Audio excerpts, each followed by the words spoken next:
Hello and welcome, NeuroSpicy ones.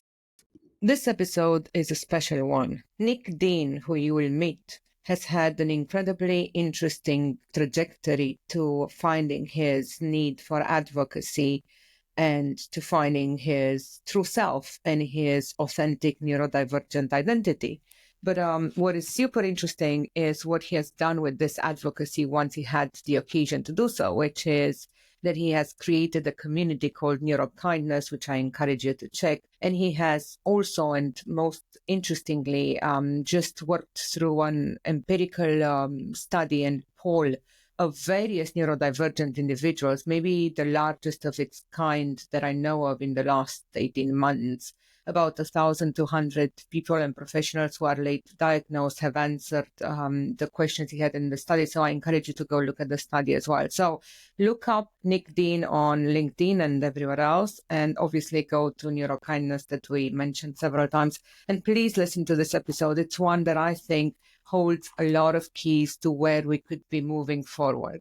I hope you enjoy it. Quick addendum before we move on to the conversation, and hopefully no one listening to this has the impression that this was in any way, shape or form intended as a negative. On the contrary, I have something to confess. Firstly, that when I recorded the intro, I hadn't yet read the report and the findings of the study that Nick and his team had put together. I have now read it, and I have a couple of points to make.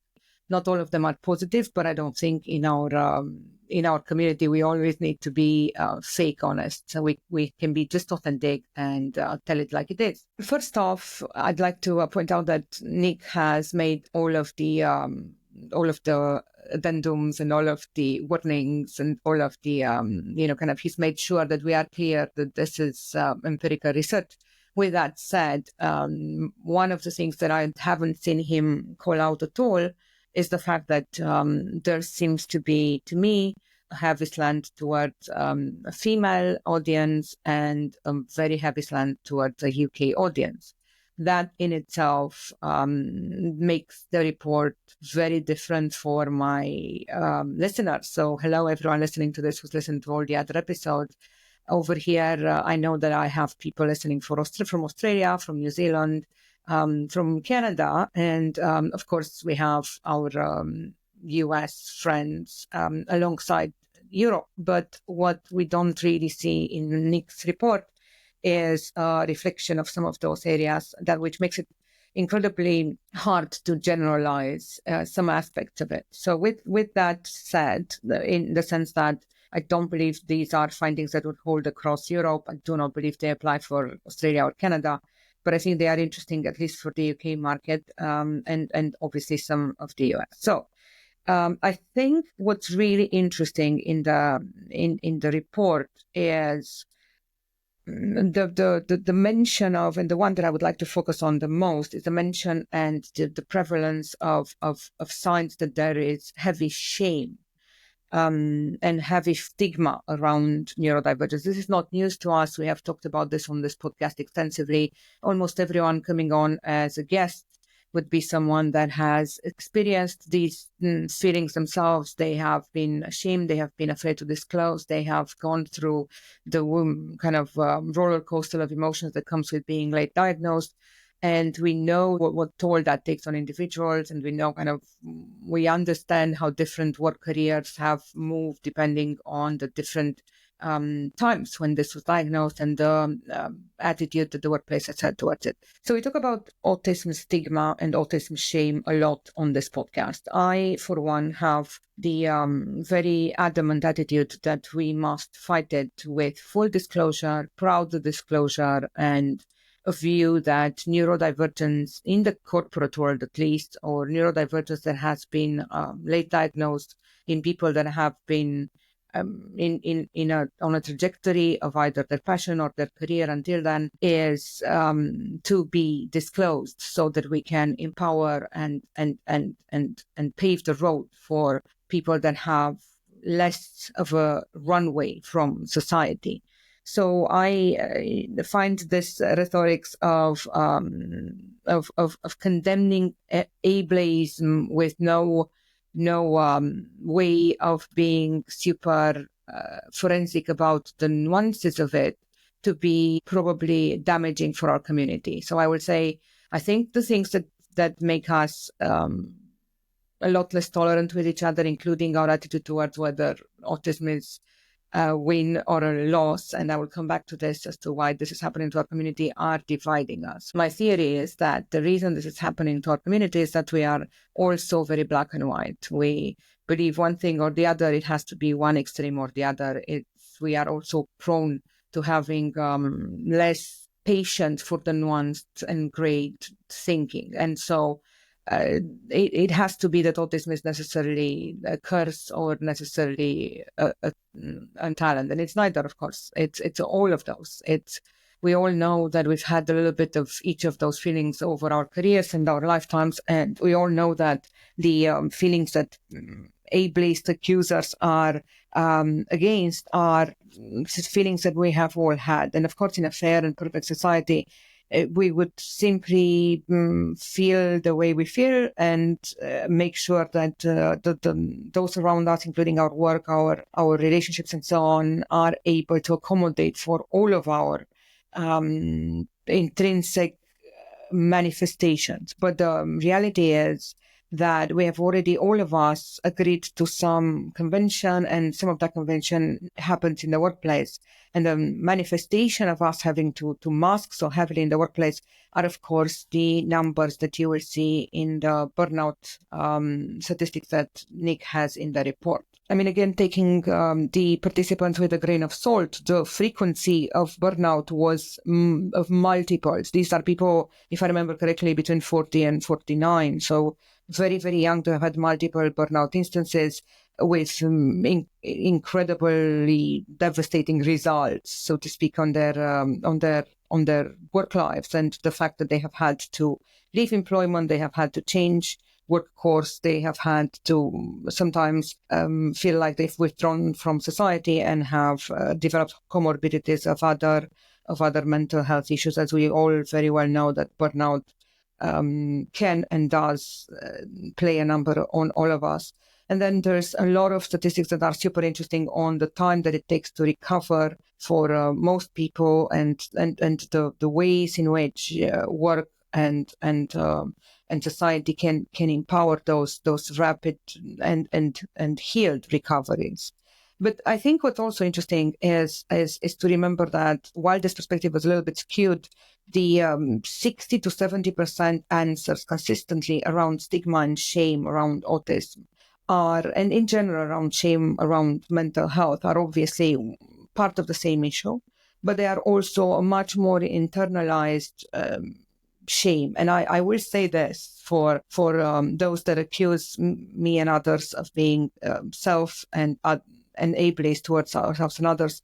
And I will say this is kind of where the loop closes. This is kind of where it becomes true that by simply working hard to unmask and working hard to now fit in our authentic selves, we have created an onus for ourselves to recreate the world around us in a way that it fits this much more beautifully diverse NeuroSpicy capability and core of ours.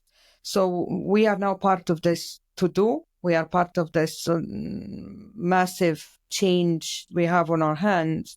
And the stigma and the shame that keep us from disclosing, keep us from taking the fight directly, are really what are going to hold us back. And I will be ableist, finally, to close the point, by saying that those of us that have our voices heard, that have communities to build around us, such as the neurokindness community, such as the NeuroSpicy at Work community, such as the Happier at Work community, such as the Human Society of Human Work Advocates community, all of those communities and many more like them would do well to come together. And I will spend the next few sessions exploring this with my guests. I have a newfound mission of uniting the very many fractions and small parts of our community, and I want to be able to keep calling it a community and not end up calling it an industry. And I want to be able to understand the work side of it, the societal side of it, the personal side of it, and this this intersection of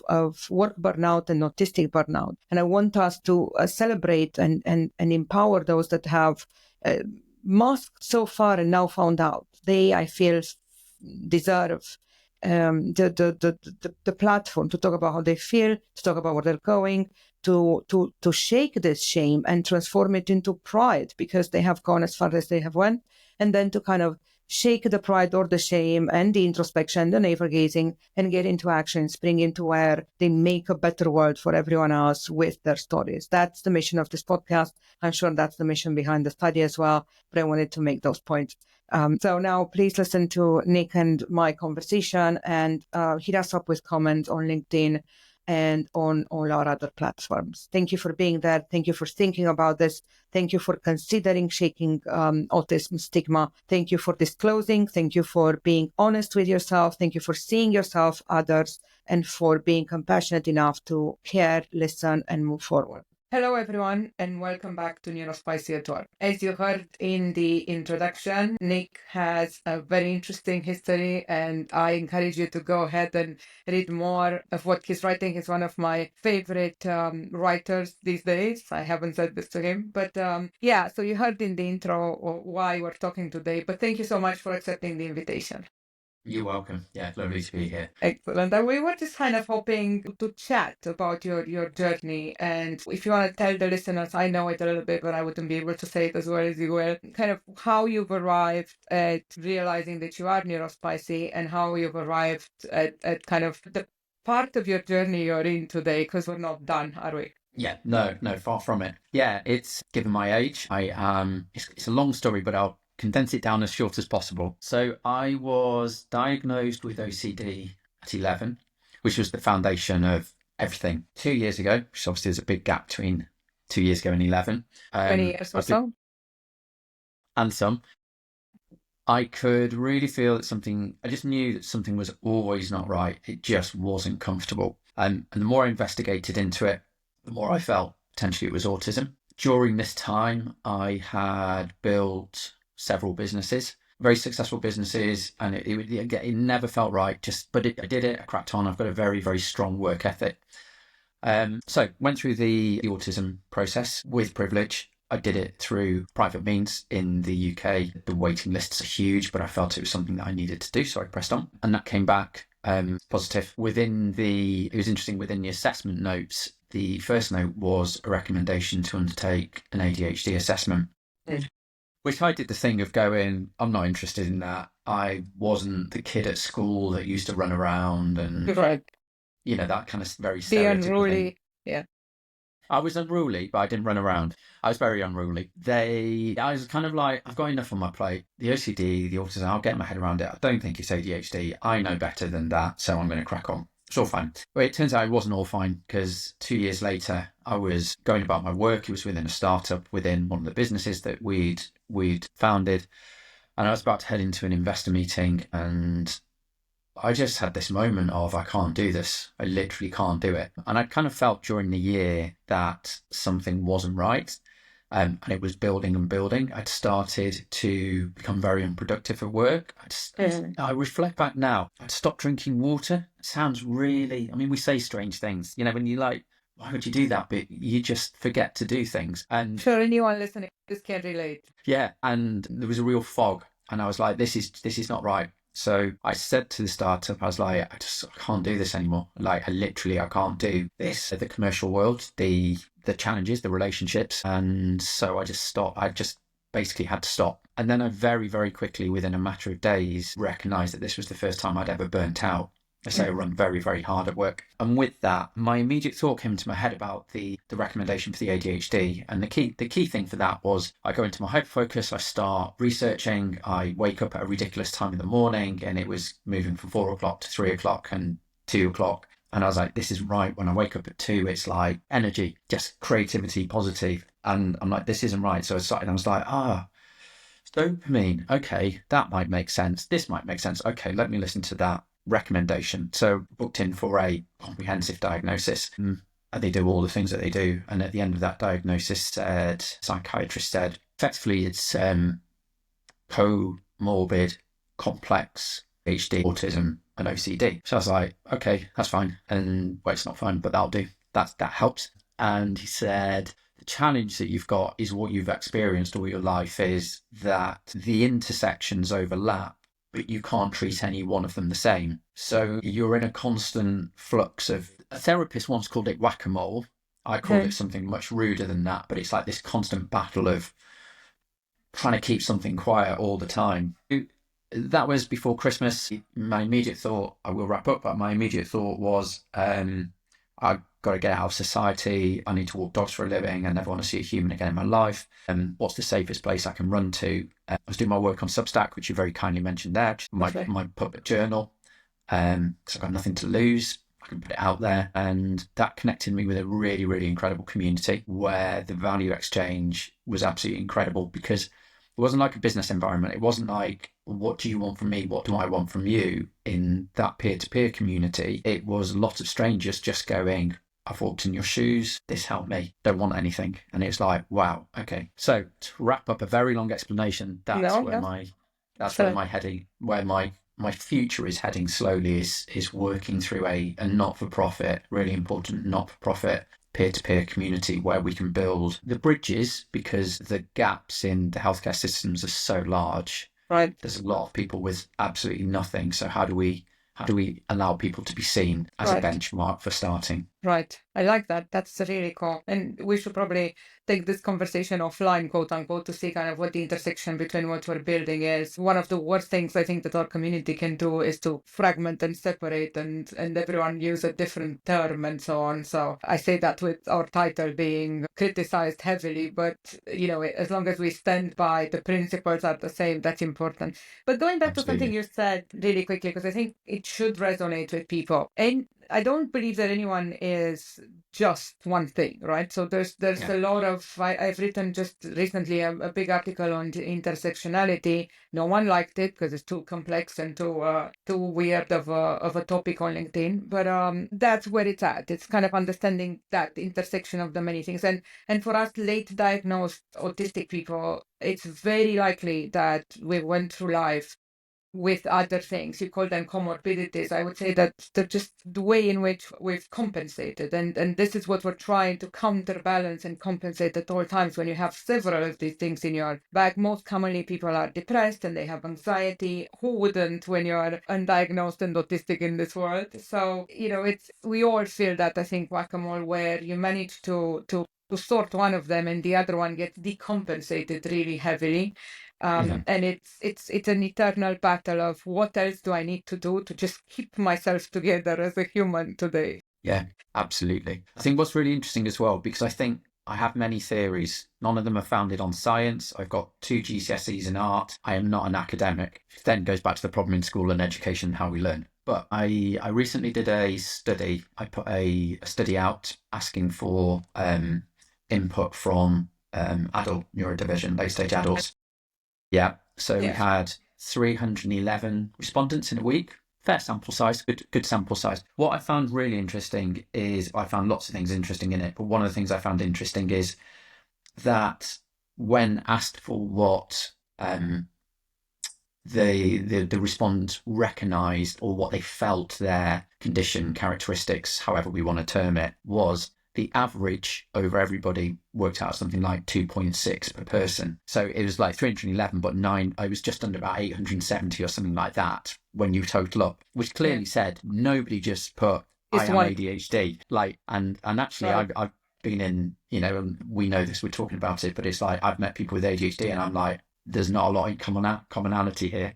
Right. We have a commonality, but yeah. I think it's important that we say this as well, is, and I won't pretend I know exactly the terms either, but I would encourage everyone to go check. There are several branches of ADHD, if you wish. There are several presentations of ADHD, and ironically, these two of them are presenting opposite to each other. So it's whether you have a deficit of attention or you have a deficit of executional function, and your memory is not the same. So there's a number of things where there are differences between ADHD people, and serious differences. So it's really difficult to a degree to relate. The way you've said something is probably very true as well. I was just thinking about it. I have a theory that whoever says they're ADHD only are probably people who have been diagnosed early or early-ish when they were, Yes. kind of they've been treated, and quite frankly, I'm sure if you've gotten on the medication, you understand why that's an amazing thing, and I'm glad that they have. But the reason they haven't quite gotten to maybe the comorbidities that we've developed over the years, and or we're not interested in finding out, I think is that I don't think there is any clear-cut one kind of things in the world. And also, it is important that we have labels, and I think you've noticed and you've lived through the fact that once we do have a label, there's a whole other ability of feeling your tribe that you otherwise do not have. You don't feel as legitimately able to belong to it if you don't have a diagnosis. That's why I encourage everyone to try if they can. But outside of the labels, like I say, the presentation and what behaviors and life difficulties we've all encountered are very, very different. So thank you for bringing that up. What have you found in terms of, in your survey, which, by the way, I filled in probably too late if you were already collecting data. Thank you. I thought you had a question about how willing are you to disclose it to work, Yes. right? And there was, what was that answer? Yeah, the answer on that was that, and I'm going to recall back on it now. Not many people had fully disclosed at work. I think it was around 25. I could go back and look at it. It was interesting that more people had actually, and unsuspectedly actually, but more people had actually had disclosed on a need-to-know basis. And what was more so shocking is that there was a lot of commentary on the fact that people haven't disclosed, have no plan to disclose, and the primary reason, again, we're probably not hugely shocked by it, is really fear of discrimination, lack of accessibility to promotion, to all the reasons which we kind of expect. And I think as well, the almost like the very sad thing in that is, I think that, again, the terminology, I find the terminology accommodations quite pressing. Offending? Phrase. Yeah, it's, so I'm not sorry, this can sound bad, I'm not a particularly positive person. I'm just kind of neutral. I'm just like, life is life. If I get too excited, I'll get let down. If I go too low, I can go up. So I sit in the middle. It's just the way I'm built. But for me, if we were truly embracing what are classed as accommodations, that's simply empowerment. Empowerment to do the job properly. Empowerment to be our authentic selves. Yes, right. And that makes for good, productive people. So again, it's a favor that they are paying us by, or anyone, by offering accommodation. It isn't something that's done as a nice to have or as an ethical imperative or any of the sort. It's like you very well put it. It's an ability of doing the job that you have been hired to do. So yeah, I can absolutely say I like that you've put that way. I hope that kind of catches. But that said, whether we call them accommodations or not, kind of how far is the business world from even really understanding that's a need, not in particular, but in the UK, where there's no real mandatory kind of conversation around that as there is in the States, much as they have a horrible situation today. They have enjoyed a few years of not enjoyed, but they have had the protection of a few years where being autistic, it was very well recognized and supported in the workplace, but not so much in Europe or the UK. No. And I think what's really, so I state a really good case in this, because in my profession, and I have no ego or I don't shout about successes or anything, but in my profession, I was very, very good at it. So if I was my 25-year-old self, 30-year-old self, applying for a job in the UK, I could take my track record to a business which was in recruitment, and I can get a job tomorrow, no problem at all, because I've been very, very successful in it. If I started that conversation by saying, first of all, I want to let you know that I've got OCD, they're going to go, okay. And then I second go, by the way, can my working hours be 3:30 in the morning until midday? Because it happens, that's when I'm productive. That's when I'm the best, They're going to go no, and I'm going to say, well, then I can't join. But unfortunately, and I don't mean to sound arrogant with this, but you've probably just lost one of the top performers in your business by not allowing me to just work. I get it's complex and all that, but really they're losing out. And that's what I've seen within this community idea is the amount of talent came through in the survey again. How many people are self-employed because they can't fit? Right.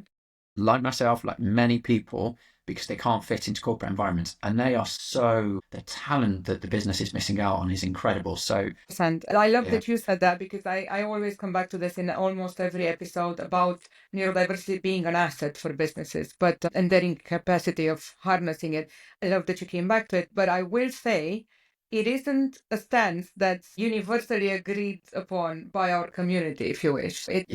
I was surprised to see that there's a lot of pushback when people hear that we are talking about the strengths of being neurodiverse in the corporate world. And I think that's right for some people because they haven't experienced any kind of access to this. But I also think it's sorry about that, a pity not to lean into it, because we very well underline this. We're probably looking empirically at 10% of the workforce that's completely unutilized because no one has done better to harness this. So how close do you think that companies are to that? And obviously it's very different. You and I worked in startups. We probably have, I've not disclosed until late, but I could probably still get the same jobs now because I've always been this way and we've kept as authentic as possible. But in a corporate world where people have had to mask severely for years and years, the idea that that particular institution is capable of giving people the things they need so that they succeed is daunting for everyone and daunting for the institution itself, I'm sure. And obviously loads and loads of signals these days that it's not necessarily going in the direction of recognizing diversities. Yeah. I see that as being a serious issue. In the community you were speaking about earlier, the vast majority of people, I'm sure, are self-employed. But have you noticed anyone that is in the belly of the beast, as I call it, still somewhat institutionalized, that is able and willing to come out? Because I have this theory, and feel free to disagree, but that until we have CXOs and board level people be able to be as transparent as everyone else and say, yeah, I've been autistic as well all along, we're not going to have much change and transformation in these places. Yeah, I have two things on it, which are again observations. So the first one, I completely agree with everything that you've just said there from a board level. I also think that even if the board has the direction and the culture and embraces that, I feel that actually the weight of the problem sits at management coming down because of the weight on their shoulders. Because as a manager in this day and age, if we're running a team of 6 and we have an employee, if we've got ADHD, if we've got autism, we've got OCD, we've got somebody who might be pregnant, we might have somebody with deep anxiety, we might have somebody that is as perfect as they could be in their health and wants to show up all day, every day, and have their team with them all day, every day. And everyone is saying to that manager, I need you to help me, and this is me, and this is how I'm going to show up. And that manager is, unless they are deeply interested in human psychology, which as a manager, they've got a job to do. I think it is, and I think it blocks there. I think if the manager has got lived experience, great empathy, I can bring you with me. I think if they haven't, I think that's where a lot of the blocker is. So even the company objective can be brilliant, but I think it's so much in that one-on-one relationship to answer the question. Yeah. 100%. And not to interrupt you necessarily, but to make a quick point, I did mean that we're not only that company direction has to go that way and that kind of the big declarations about what they're going to be doing culture-wise, I unfortunately know full well are empty. But but more so disclosure at the board level and the CXO level, people putting their hands up and saying, yes, me too, I'm autistic. I think that example will be crucial for our organizations. Yeah, I do. And the word that I hear the most from that situation is shame. And I think that sits within that. So I was the company which I had created. It wasn't a corporate, it was 60 people. And I'd been the leader for many, many years. And I felt I didn't disclose because I didn't have the energy to come out and go, by the way, 60 people. Yeah. Actually, I'm going to say this thing now. You might get it, might not, whatever. Does it matter to you? Doesn't it matter to you? I just haven't got the energy to even, amongst everything else. And with it, I also felt quite a lot of shame in for shame's sake. I don't know. I hear it all the time. It was just a shame of, I'm apologizing for everything. And I don't know why yet. I think there's that process of understanding and becoming confident. Yeah. I mean, that's a really good point. There's rampant imposter syndrome, and the higher one is in an environment, business environment, the more that imposter syndrome is heavy. And again, since we spent our entire lives masking so intensely, it's almost it's really shocking and unheard of when we first propose to ourselves as leaders to come out, really. I think it's super liberating. I keep saying this to anyone who is a CXO that I speak to or a coach. The downside of that is the advice is going the other way around these days. Loads of people are telling others to never disclose at work because this is what happened to them. Those examples where it went bad are very official and very out there, so they're very loud. And I think that's going to stop even more leaders from coming out. But again, I'm bullish on the fact that until we have at the top people saying, I'm autistic too, we cannot have genuine inclusivity in any organization. I agree. And it comes into inclusion, doesn't it? It's right across the board of having that representation and that confidence to say, we're all good. Let's just crack on. Let's just, be ourselves and be authentic. Exactly. And then what becomes more interesting, I think, and you've touched on it earlier, is kind of to my mind, once people get over the authenticity boulder of potential autism stigma and walk away from it and do some type of disclosure, and then kind of start understanding the new relationships and the new tribes that are formed in a place that's open like that is absolutely miraculous. If you talk to anyone that genuinely has done that, they will tell you that it has changed everything to be able to create their own internal tribe where this is who we are. So I think that's really powerful. I'm surprised that leaders are not leaning into it somewhat more, at least HR leaders. You'd think that everyone who's a head of people would have went like, oh yes, me too. They're afraid themselves, which shows that it's not exactly, it's not unfounded for people to be ashamed and afraid and not want to disclose. But again, I think it transforms everything once that starts to happen. With that said, it's hard to tell people, and more importantly, the next phase of that will be, how do we all work together, right? What does it mean? What are those intersections between 2 a.m. and 5 a.m. when we could have a chat with you and we would catch you at the best time? And the job of a manager, yes, would be that they, one, comprehend those perfect moments of flow and being in the zone, and two, that they manage to rhyme them in distributed and remote teams, which, as we know, is not easy at all. But with that all said, once you do make that magic and you are open, you are authentic, you have psychological safety at the team level, then you have performance. I don't know why we insist on having performance in places that haven't done any of this. Absolutely. Yeah. I just couldn't agree more. I see a common characteristic of autism is just seeing logic. And so I do my character, and it's interesting, my character strengths, the VIA, and I've had this so many times over since doing it, of people talking about it. Number one is honesty. And that's a big problem in the corporate world. In the corporate world. Yeah. Don't like truth, don't like honesty, don't like conflict. So let's all hide away and cost the business a lot of money. I'm just like, why can't we just do things like this, and we'll be okay? No. But the openness is indeed a really big one, and our intrinsic sense of justice that doesn't let us just forget that we're all fake, and it's obviously part of our makeup. And it's really, really good that we are honest that this is how it feels, because more and more people feel like then they can do the same. But yeah, so I really appreciated that we've called it out. Yeah, it is. And the thing on the honesty as well is really, really interesting, because when as a character trait in business, like my job, I'll say it, is like, originally I was a recruiter, which has a notorious reputation. I didn't know I was autistic at that time, but I remember vividly people would call up and I would just tell people, I'd be like, don't take that job. It's not the job for you. This is the job. I was just good at pattern matching. I didn't think, and I worked hard. It wasn't rocket science. But I never needed to do business development. People just used to call in and just go, you just told me how it was and it's really refreshing. And I'd be like, oh, that's nice. And then literally it did the job for me just by being honest. And I'm just looking around everyone going, like, why are you making your life so hard? But so, yeah. They need to answer to this convention that's absolutely eerie to us. We still don't comprehend it. It still takes us, after 20, 30 years in the business world, it takes us effort to comprehend why people would be to that amount of fake and small talking and lie telling each other instead of trying Yeah. to work it out. Yeah, I know what you mean. That's Yeah. what is very real.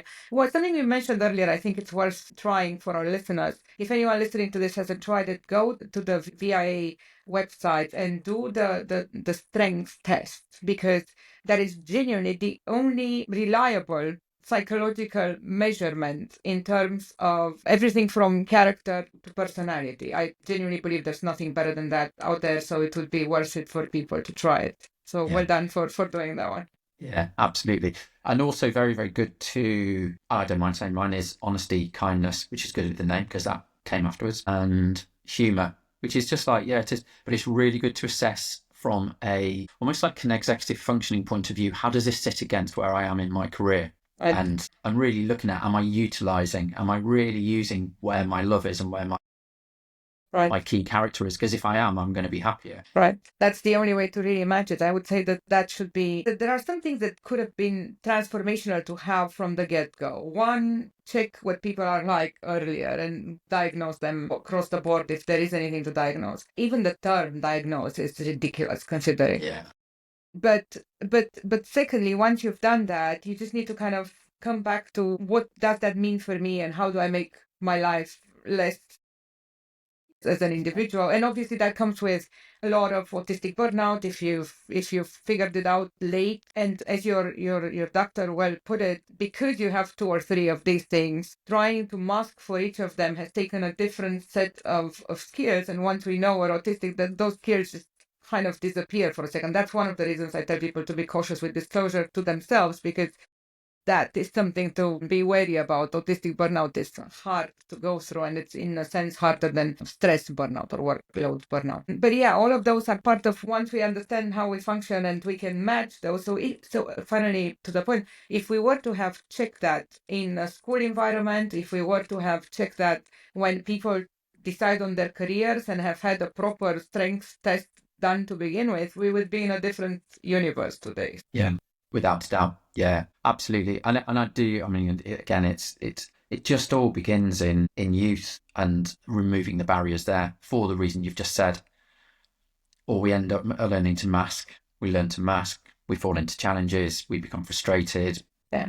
Right. We reach late stage and then we're like, okay, how many more years left to have now figured this out? Couldn't we have done it? Like you say. So I think it's vital. And I think that if that learning starts with adults and we can bring that into children and youth, then we need to do that as soon as possible. Very good point. And I like that. I think it's, not anywhere are we doing the right things for kids. I mean, the fact that education is a big conversation from my point of view, trying to teach people in the same regimented and sequential way when their minds don't take that information in that way. No minds are really created for the very sequential way that life is happening around us. But if we were to turn it around into an agile way of doing tasks, which no one teaches these kids by the time they get out of school, and combine that with this newfound, I would call it self-allowance, if that makes sense, where younger people are so much more clear on who they are and why they are that, and they are much more vocal about their rights and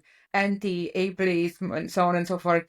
If that was preserved together with kind of teaching them to have the environment to take in learning in different ways, I think would win a lot. Plus doing things like, if I'm not wrong, I think it's only Australia and New Zealand that has introduced what they call soft skill training. I don't like the term, but it gives a good idea that it's a marked school subject that kids get better in their EQ. That's an amazing thing, I think. If we do that from the get-go, we're going to be golden with young people. But obviously the sad reality is, one, that doesn't exist anywhere, and two, what if they come into the same organizational cesspits we went through, and then they have to kind of lose all of their gained accommodation and conform? That would be worse. I'm really hopeful that when they come into the workplace, that will bring a change with them. I think so. And if we look at the rise in adult understanding, there are all sorts of predictions out there. But, if the predictions end up as, again, I have a whole theory around actually all of the phrases will be gone within however many years, everybody is just neurodiverse. Right. End of. But actually, let's say it was 50%. If 50% of people have a sense or a recognition that they are either autistic or ADHD or dyslexic, whatever it might be, then actually they're going to start educating children and recognizing the genetics of children, and that's going to be normalized. And then eventually society will be, so it's an evolution of life, but hopefully we can push it to happen quicker than that, happening organically, that it can be pushed through quickly. But I think there's some hope in there. Yeah, that's what we're all working towards, so that our kids come into a world where they can make use of this new sense of self they have that includes being neurodiverse, and that they keep thinking of it as an asset and not something that holds them back. I'm not going to say not a disability, because it is undoubtedly a disability, and I know that people get very annoyed when I seem to suggest it isn't. Of course it is, and I'm not minimizing the insane amounts of pain that we have all had to go through, let's be honest. But outside of that, it is an asset as well. I think if we lean into that and we teach the corporate world to respect us and give us the value that we deserve, then we'll have a much better landing spot for this new generation, I would say. So much appreciate everything you're doing for the community and your work. I will make sure that I put your links, but where should people find you? So everything comes under neurokindness, and that is an amalgamation of supporting adult neurodivergence, and everything's under there. That's the easiest thing, neurokindness.com. Neurokindness.com. So that's where you're going to find the writings and the new type of community and the ideas that you've talked about so far. So I'm really excited for people to go check it out. Like I say, I think you're an addictive read. You're probably someone that people love to hear from, without a doubt, and it's gonna be transformational for you guys to go read a couple of the things that Nick has been writing. He has a very raw and honest writing style that speaks to me, because I used to write like that as well before I had to write for business. Really awesome speaking to you, Nick, and hopefully we get to chat again on another episode. And anyone that wants to get in contact with Nick, either neurokindness.com or find him on LinkedIn. And thank you so much for today.